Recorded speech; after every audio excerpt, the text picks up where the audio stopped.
Halo Sobat Cerdas, kembali lagi bersama Pak Bandi dalam belajar tematik asik kelas 5, tema 1 organ gerak hewan dan manusia, subtema 2 lingkungan dan manfaatnya, pembelajaran 2. Setelah pembelajaran ini diharapkan Sobat Cerdas mampu memahami tulang sebagai salah satu organ gerak, mengolah informasi dari bacaan dan menentukan ide pokok dari setiap paragraf, menyebutkan dan menunjukkan berbagai jenis tulang sebagai organ gerak manusia, dan memahami fungsi masing-masing tulang pada manusia. Sobat Cerdas, perhatikan gambar berikut, yaitu adalah gambar anak sedang menendang bola. Permainan bola memerlukan banyak gerakan seperti berjalan, berlari, menendang, dan melempar. Hal ini mengharuskan semua organ gerak dalam tubuh, baik itu otot ataupun tulang.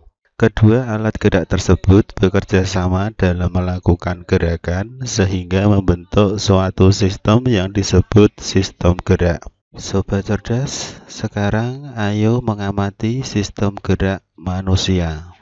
Sobat Cerdas, organ gerak manusia tersusun atas 3 jenis, yaitu rangka kepala, rangka anggota badan, rangka anggota gerak. Rangka anggota gerak sendiri dibedakan menjadi 2, yaitu rangka anggota gerak atas, tangan, dan rangka anggota gerak bawah atau kaki. Tulang tangan dan kaki terdiri atas beberapa tulang.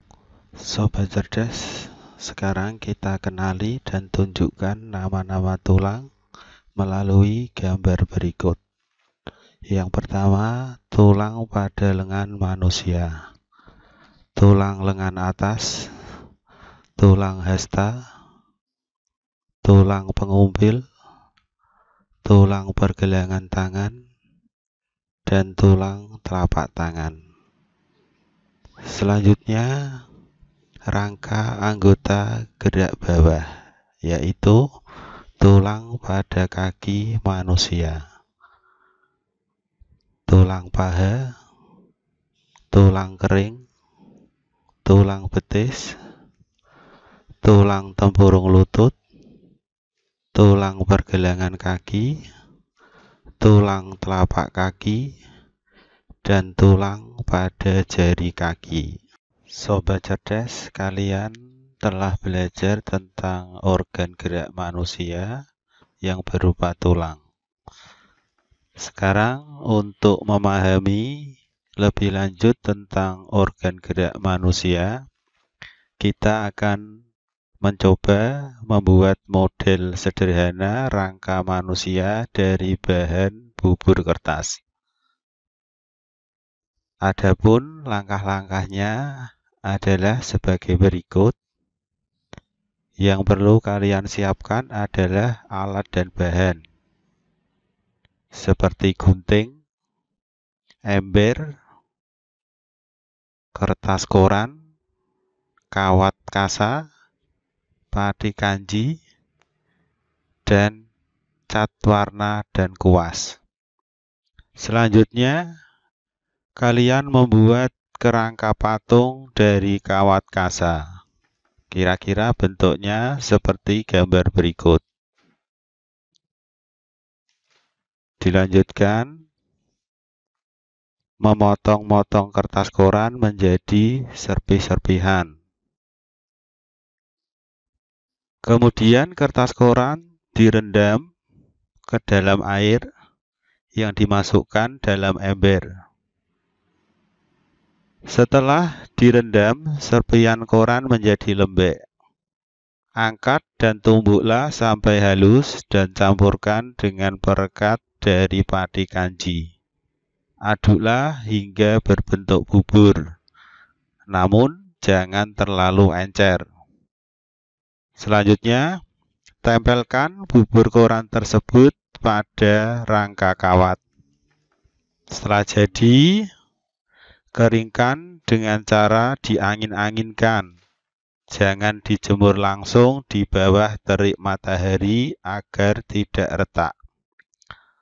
Setelah kering, kalian bisa mewarnai dengan menggunakan cat.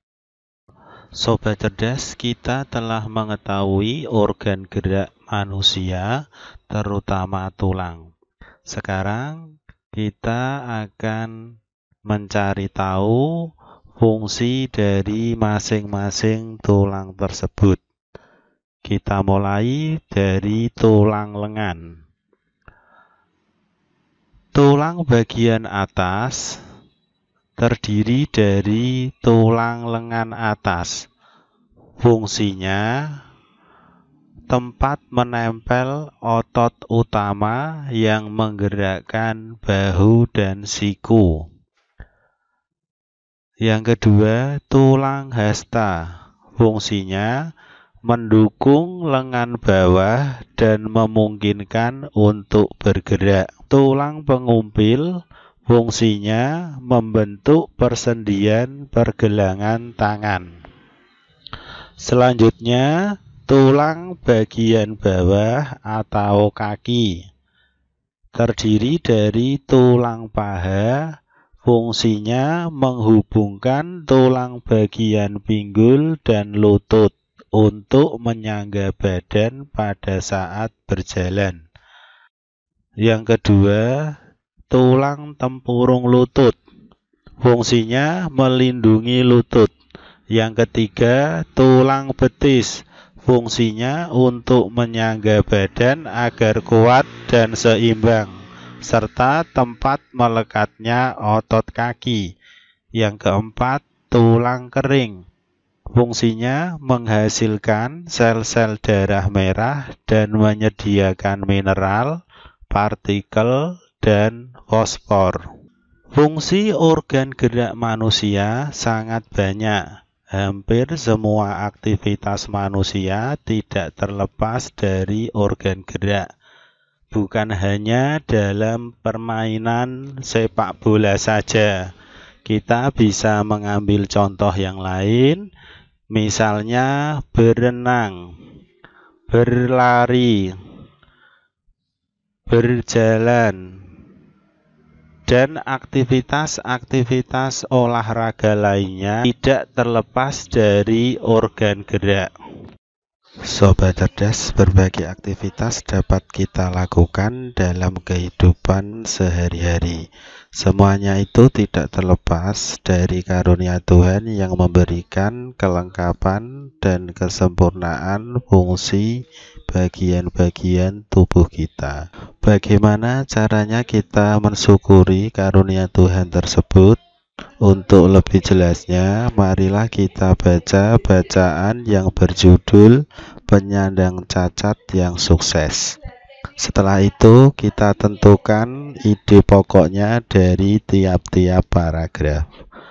Perlu sobat cerdas ketahui bahwa setiap paragraf memuat satu ide pokok. Kalau bacaan itu ada 2 paragraf, berarti ada 2 ide pokok. 3 paragraf ada 3 ide pokok, dan seterusnya. Penulisannya dimulai dengan menjorok ke dalam. Oke, kita mulai kegiatan membacanya. Penyandang cacat yang sukses. Sidik lahir dengan kondisi yang memprihatinkan. Dia tidak memiliki kedua kaki mulai dari pangkal paha. Boleh dibilang tubuhnya hanya separuh. Sebelum menggunakan kursi roda, dia mengayunkan 2 tangan guna menyeret tubuhnya untuk berjalan. Ide pokoknya, Sidik lahir dengan kondisi yang memprihatinkan. Ia tidak memiliki kedua kaki mulai dari pangkal paha. Paragraf 2. Meski tubuhnya tidak sempurna sejak kecil, Sidik tidak pernah mau merepotkan orang lain. Ia selalu berusaha melakukan semua aktivitasnya sendiri. Dia juga tidak mau dipapah atau digendong. Saya tidak mau dikasihani orang. Saya ingin sukses bukan karena orang kasihan kepada saya, tetapi karena kerja keras saya, katanya Lugas. Ide pokoknya, meski tubuhnya tak sempurna, sejak kecil Sidik tidak mau merepotkan orang lain. Paragraf ketiga, setelah bertahun-tahun bekerja di Yayasan Soa Prasidya Purna tetapi tidak menghasilkan materi berarti, Sidik memilih keluar dan mencari pekerjaan lain. Dengan bekal ijazah diplomanya, dia diterima sebuah perusahaan kontraktor sebagai staf personalia. Tapi belum lama dia bekerja, krisis moneter tahun 1998 menghantam dan perusahaannya terpaksa tutup. Maka dimulailah periode Sidik menjadi pengangguran.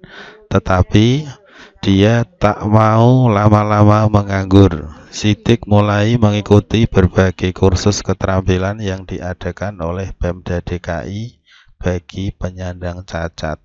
Salah satu kursus yang memikat perhatian Sidik ialah kursus membuat kerupuk dari singkong. Ide pokoknya, setelah bertahun-tahun bekerja di Yayasan Soa Prasidya Purna tapi tak menghasilkan materi berarti, Sidik memilih keluar dan mencari pekerjaan lain. Sobat cerdas, baiklah kita telah menentukan ide pokok dari tiap-tiap paragraf. Tentunya setelah menentukan ide pokok, kamu telah mengetahui dan memahami isinya. Banyaknya informasi yang kamu dapatkan dari bacaan tergantung pada panjang dan bobot bacaan. Tentunya akan berbeda informasi yang kamu dapatkan antara membaca teks berupa karangan dengan membaca buku. Sebenarnya isi dari sebuah buku sudah dapat kita terka atau praktisikan sebelumnya dengan melihat sampul atau cover buku. Cover atau sampul buku merupakan cerminan dari keseluruhan isi buku. Cover yang baik adalah yang bisa mempengaruhi dan menarik minat orang untuk membaca isi buku secara keseluruhan.